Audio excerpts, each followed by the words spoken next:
तो friends, welcome to Eklavya coaching classes. Eklavya coaching classes के इस वीडियो में आज हम मध्य प्रदेश राष्ट्रीय उद्यान से संबंधित महत्वपूर्ण प्रश्नों को हल करने जा रहे हैं। इस क्रम में आज का हमारा पहला प्रश्न यह रहा, निम्न में से कौन सा मध्य प्रदेश का सबसे बड़ा राष्ट्रीय उद्यान है? निम्न में से कौन सा मध्य प्रदेश का सबसे बड़ा राष्ट्रीय उद्यान है? सतपुड़ा, बांधवगढ़, पन्ना, कान्हा किसली। आपको सही उत्तर का चुनाव करना, आपके पास 10 सेकंड है।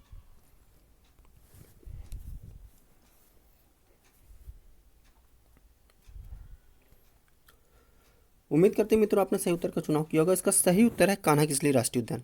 आइए कान्हा किसली के बारे में थोड़ा जानकारी प्राप्त करते हैं। कान्हा किसली राष्ट्रीय उद्यान की स्थापना 1955 में हुई थी। यह मंडला और बालाघाट जिलों तक विस्तृत है।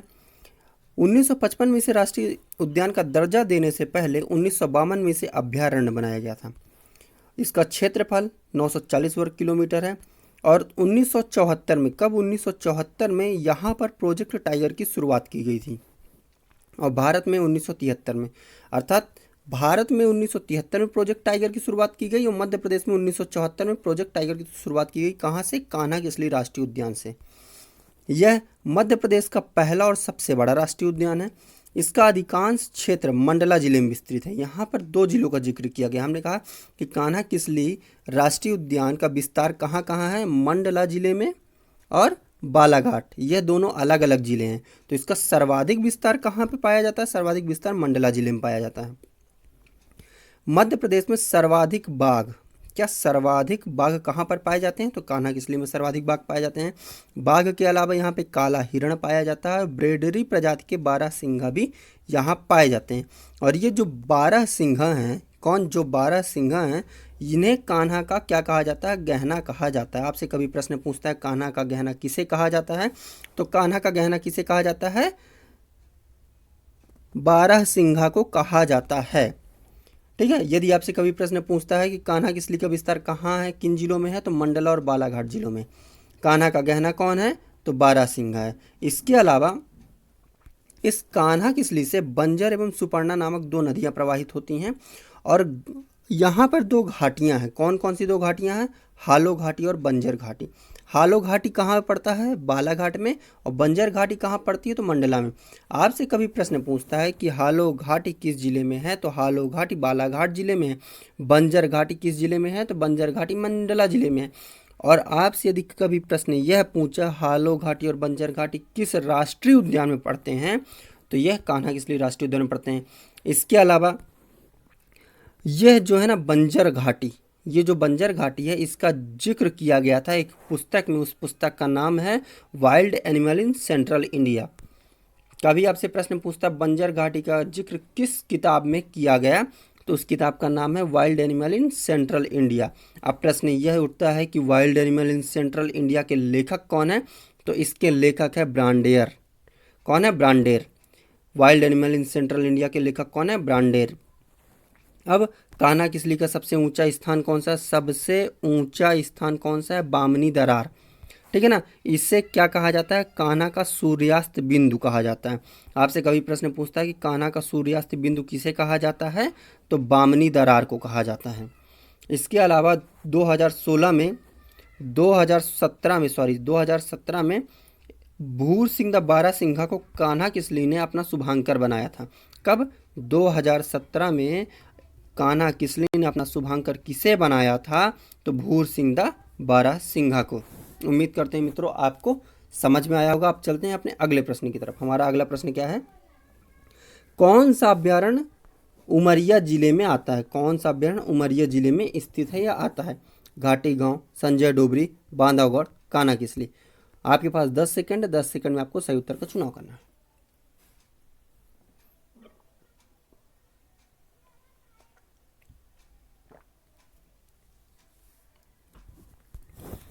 उम्मीद करते हैं मित्रों आपने सही उत्तर का चुनाव किया होगा। इसका सही उत्तर है बांधवगढ़।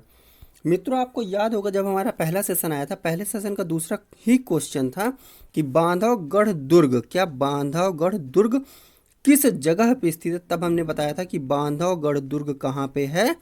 यह है बांधवगढ़ अभ्यारण्य में, जो कि उमरिया में पड़ता है। और यह बांधवगढ़ अभ्यारण्य की स्थापना 1968 में की गई थी। और ये जो दुर्ग है बांधवगढ़ का दुर्ग, ये इस दुर्ग को क्या कहते हैं? भाई का किला भी कहा जाता है। लेकिन मित्रों जब यहाँ पर प्रश्न पूछा गया है तो जरूर कोई ना कोई नई जानकारी आपके समक्ष लाई जाएगी। आइए चलते हैं विवरण की तरफ। बांधवगढ़ अभ्यारण्य, स्थान उमरिया, क्षेत्रफल 437 वर्ग किलोमीटर। कब इसे राष्ट्रीय उद्यान का दर्जा दिया गया? तो 1968 में इसे राष्ट्रीय उद्यान का क्या दिया गया? दर्जा दिया गया।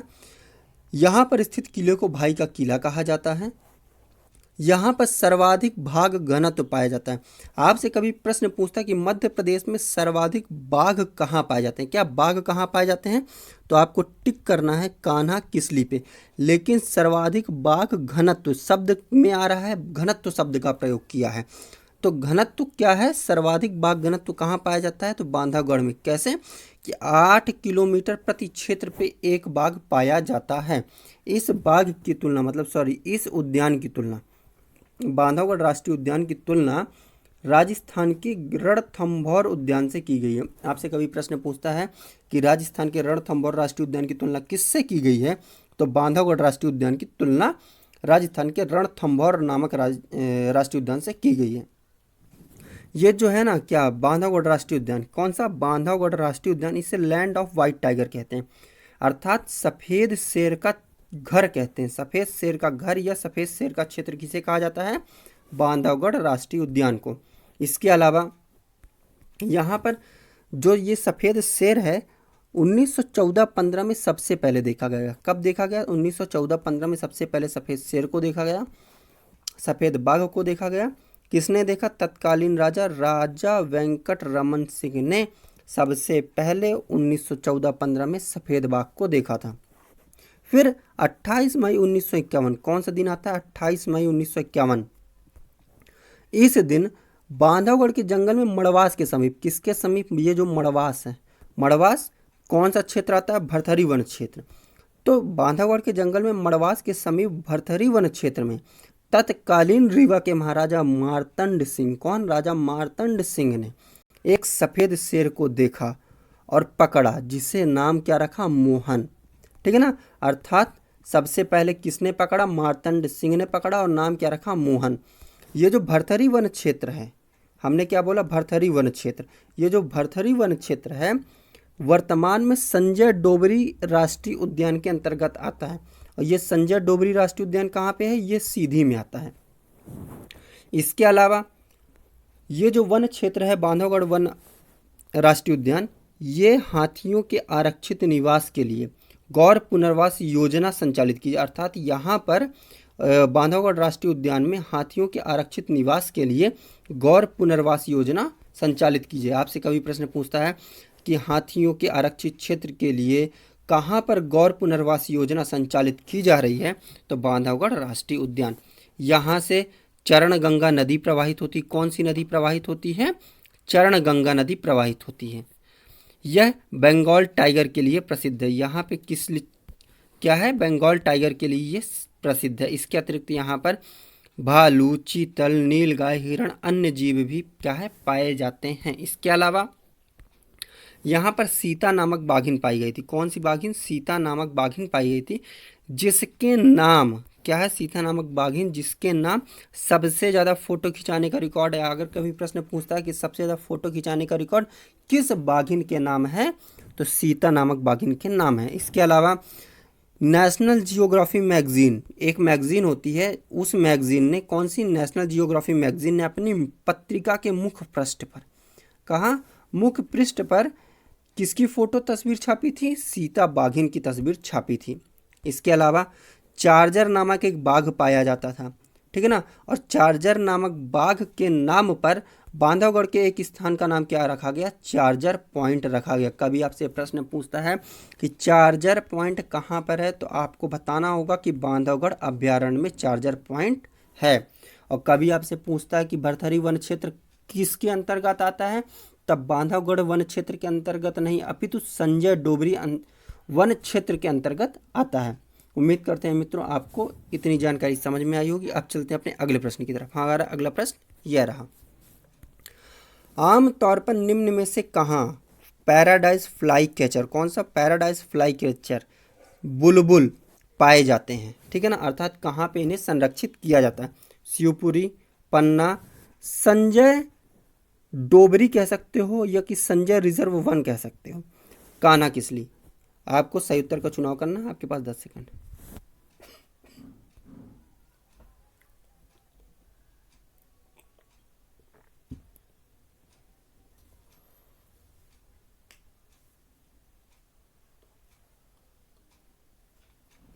उम्मीद करते हैं मित्रों आपने इसका सही उत्तर चुन लिया होगा। इसका सही उत्तर है शिवपुरी। पहले कुछ चीज़ें आपको बता दें, ये जो बुलबुल है ना, ये शाह ए बुलबुल, यह अपने राज्य यानी मध्य प्रदेश, इसकी राजकीय पक्षी घोषित किया गया। क्या घोषित किया गया है? राजकीय पक्षी। कभी प्रश्न पूछे राजकीय पक्षी कौन है, तो शाह ए बुलबुल है। ठीक है, इसके अलावा कुछ अन्य क्षेत्र हैं जहाँ पे इसे आरक्षित किया गया है। कौन कौन से हैं? शिवपुरी का करैरा अभ्यारण्य, धार का सरदारपुरा अभ्यारण्य, रतलाम का सैलाना अभ्यारण्य और ग्वालियर का घाटी गांव अभ्यारण्य। आपसे कभी प्रश्न पूछ सकता है, और ज़रूर पूछता है, ये हमेशा पूछता है कि करैरा अभ्यारण्य कहाँ पे है, सरदारपुरा अभ्यारण्य कहाँ पे है, सैलाना अभ्यारण्य कहाँ पे है, घाटी गांव अभ्यारण्य कहाँ पे है। तो करैरा अभ्यारण्य शिवपुरी में है, सरदारपुरा अभ्यारण्य रतलाम में है, सॉरी धार में है, सैलाना अभ्यारण्य रतलाम में है और घाटी गांव अभ्यारण्य कहाँ पे है? ग्वालियर में। आइए देखते हैं करैरा अभ्यारण्य के बारे में। तो करैरा अभ्यारण्य कहाँ पे है? शिवपुरी में। स्थापना 1981, जिला शिवपुरी, क्षेत्रफल 202 वर्ग किलोमीटर। यहाँ पर किसे संरक्षित किया जाता है? तो हमने पहले ही बता दिया, सोन चिड़ैया। सोन चिड़िया का मतलब होता है किसे? बुलबुल को। किसे? बुलबुल को। ठीक है ना। यहाँ से दो नदियाँ प्रवाहित होती हैं, कौन सी? महुवर और बाघेदरी। कौन सी? महुवर और बाघेदरी नामक नदी प्रवाहित होती है। आपसे कभी प्रश्न पूछता है कि महुवर और बाघेदरी नदी कहाँ से प्रवाहित होती है, तो करैरा अभ्यारण्य से प्रवाहित होती है। सरदारपुरा अभ्यारण्य, सरदारपुरा अभ्यारण्य कहाँ पे है? धार में है। स्थापना 1983 में, धार जिला, क्षेत्रफल 384 वर्ग किलोमीटर। यहाँ पर मतलब कि 2005 से, कब से? 2005 से इस अभ्यारण्य में दूधराज, सुल्ताना बुलबुल और खांड तीतर को संरक्षण प्रदान किया जा रहा है। किसे? इन सबको संरक्षण प्रदान किया जा रहा है। यहाँ पे खामोर पक्षी का भी संरक्षण किया जाता है। किसका? खामोर पक्षी का। आपसे कभी प्रश्न पूछता है खामोर पक्षी का संरक्षण कहाँ पे किया जाता है? सरदारपुर अभ्यारण्य में किया जाता है। अगला सैलाना अभ्यारण्य। सैलाना अभ्यारण्य कहाँ पे पाया स्थित है? रतलाम में। सैलाना अभ्यारण्य कहाँ पे स्थित है? रतलाम में। 1983 में स्थापना हुई। सबसे कम अर्थात कहा जाए कितने वर्ग क्षेत्रफल में है ये? क्षेत्रफल इसका कितना हो गया? 13 अर्थात 12.96 वर्ग किलोमीटर। इसका क्षेत्रफल कितना है? 13 अर्थात 12.96 वर्ग किलोमीटर। यहाँ पर भी खामोर पक्षी का संरक्षण किया जाता है। आपसे कभी प्रश्न पूछता है खामोर पक्षी का संरक्षण किन राष्ट्रीय उद्यानों में किया जाता है?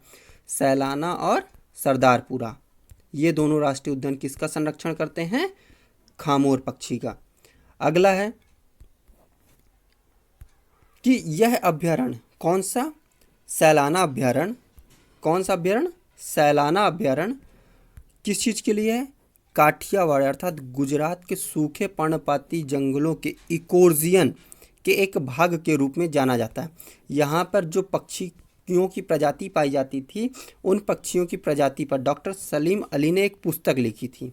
उन पक्षियों पर आधारित एक क्या मतलब कि मध्य प्रदेश बोल रहे, भारत के प्रसिद्ध पक्षी वैज्ञानिक डॉक्टर सलीम अली ने सैलाना अभ्यारण्य में पाई जाने वाली 89 प्रजातियों पर आधारित एक पुस्तक लिखी। किसने लिखी? डॉक्टर सलीम अली। ये कौन थे? एक पक्षी वैज्ञानिक थे।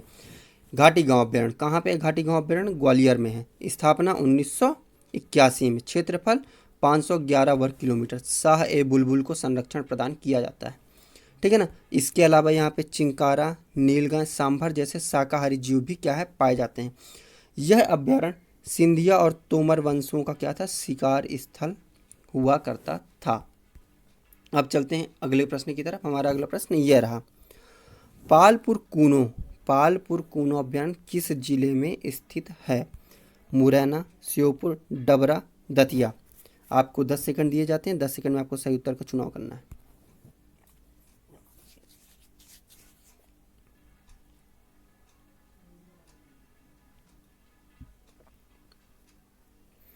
इसका सही उत्तर है श्योपुर। आइए जानकारी प्राप्त करते हैं इसके बारे में थोड़ा सा। श्योपुर पालपुर कूनो राष्ट्रीय उद्यान कहाँ पे है?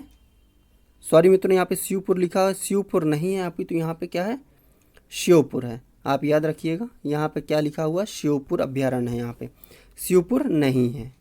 ठीक है, तो स्थापना 28 दिसंबर 2018 को, क्षेत्रफल 413 वर्ग किलोमीटर। 1981 में, कब, 1981 में पालपुर कूनो को वन्य जीव अभ्यारण्य बनाया गया था। अर्थात इसको कब वन्य जीव अभ्यारण्य बनाया गया था, 1981 में। राष्ट्रीय उद्यान का दर्जा कब दिया गया, 2018 में इसे राष्ट्रीय उद्यान का दर्जा दिया गया। ठीक है, तो पालपुर कूनो अभ्यारण्य कूनो नदी, कौन सी नदी, कूनो नदी के किनारे 344.68 वर्ग किलोमीटर में विस्तृत था। क्या बोला है, यहाँ पे था शब्द का प्रयोग किया, मतलब अब नहीं, पहले था। ठीक है ना। लेकिन गुजरात के गिर राष्ट्रीय उद्यान से एशियाई बब्बर शेरों को पुनर्वासित, किसको पुनर्वासित करने की बात कर रहा है, एशियाई बब्बर शेर। कहाँ से, गिर, गिर कहाँ पड़ता है। अब बात आती है गिर राष्ट्रीय उद्यान कहाँ, तो भाई गुजरात में है। ठीक है ना। एशियाई बब्बर शेरों को पुनर्वासित करने की योजना के कारण पालपुर कूनो का क्षेत्र क्या किया गया, बढ़ाया गया। क्या किया गया, बढ़ाया गया। और अब इसका क्षेत्र कितना है, 784.76 वर्ग किलोमीटर। वर्तमान में क्षेत्र कितना है, 784.76 वर्ग किलोमीटर। अब चलते हैं अपने अगले प्रश्न की तरफ। हमारा अगला प्रश्न ये रहा, डायनासोर जीवाश्म उद्यान कहाँ पर बनाया गया। डायनासोर जीवाश्म उद्यान कहाँ पर बनाया गया या बनाया जा रहा है। ठीक है, धार, हरदा, उज्जैन, मंदसौर।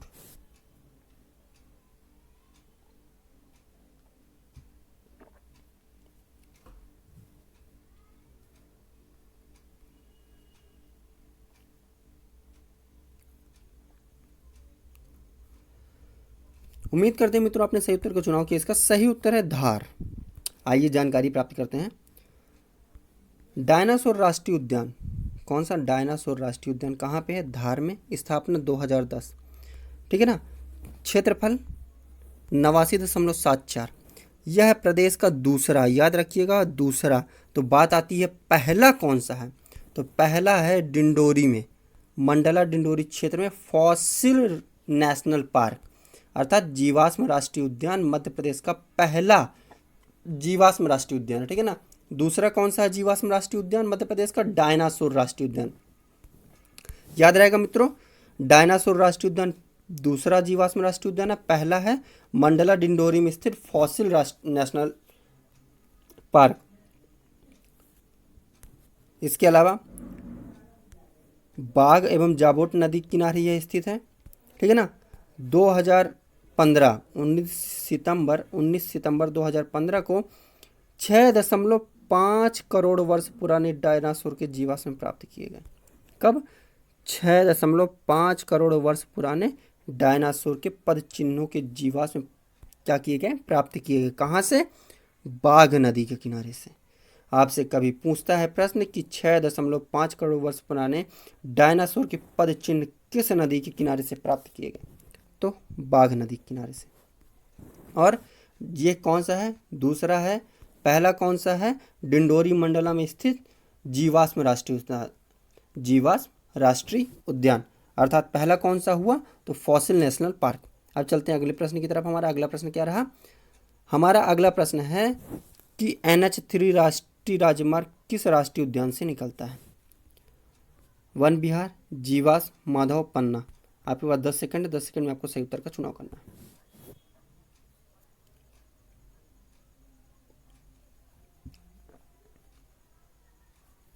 उम्मीद करते हैं मित्रों आपने सही उत्तर का चुनाव। इसका सही उत्तर है माधव राष्ट्रीय उद्यान। आइए आप देखते हैं इसके बारे में थोड़ा सा।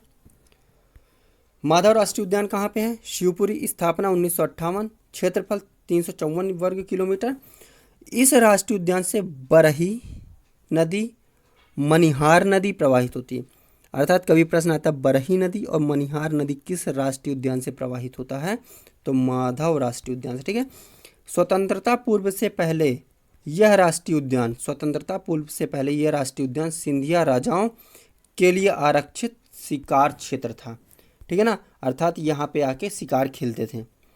जीवाजी राव सिंधिया ने मनिहार नदी, कौन सी नदी, मनिहार नदी पर सांख्य सागर और जाधव सागर नामक दो कृत्रिम झील का निर्माण करा? कभी प्रश्न पूछता है कि सांख्य सागर झील और जाधव सागर झील कहाँ पर स्थित है, तो आपको क्या बताना है? माधव राष्ट्रीय उद्यान। तो जो सांख्य सागर झील है वहाँ पे मगरमच्छ की सफारी की जाती है, अर्थात सांख्य सागर झील जो है मगरमच्छ सफारी के लिए प्रसिद्ध है। और इस राष्ट्रीय उद्यान से दो अन्य नेशनल, मतलब कि कहा जाए तो नेशनल हाईवे निकलते हैं। कौन कौन से? NH3 तो हमने जान लिया, NH25, NH27 ये भी इसी राष्ट्रीय उद्यान से निकलते हैं। अब चलते हैं अपने अगले। 1911 में इंग्लैंड के राजा जॉर्ज पंचम जब भारत आए तो जीवाजी राव ने इनके लिए एक महल का निर्माण कराया। उसको किस नाम से जाना जाता है? जॉर्ज कैसल का भवन। कभी प्रश्न पूछता है जॉर्ज कैसल का भवन कहाँ पर स्थित है, तो माधव राष्ट्रीय उद्यान में। और यह जो जॉर्ज कैसल का भवन है ये माधव राष्ट्रीय उद्यान का सबसे ऊंचा स्थान है। उच्चतम स्थान कौन सा है? तो जॉर्ज कैसल का भवन है, ठीक है ना। और यहाँ पर सिंधिया और तात्या टोपी की समाधि स्थल भी है। और यहाँ से भाद्या और भदिया कुंड भी यहाँ पर पाए जाते हैं। कौन से कुंड पाए जाते हैं यहाँ पे?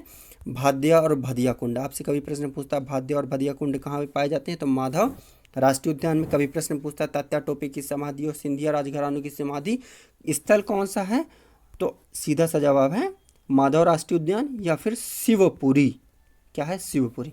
अब चलते अगले प्रश्न की तरफ। हमारा अगला प्रश्न ये रहा, निम्न में से कहाँ बोरी अभ्यारण्य स्थित है? आपको बताना बोरी अभ्यारण्य कहाँ पे है। भोपाल, होशंगाबाद, उमरिया, सीधी। 10 सेकंड है आपके पास।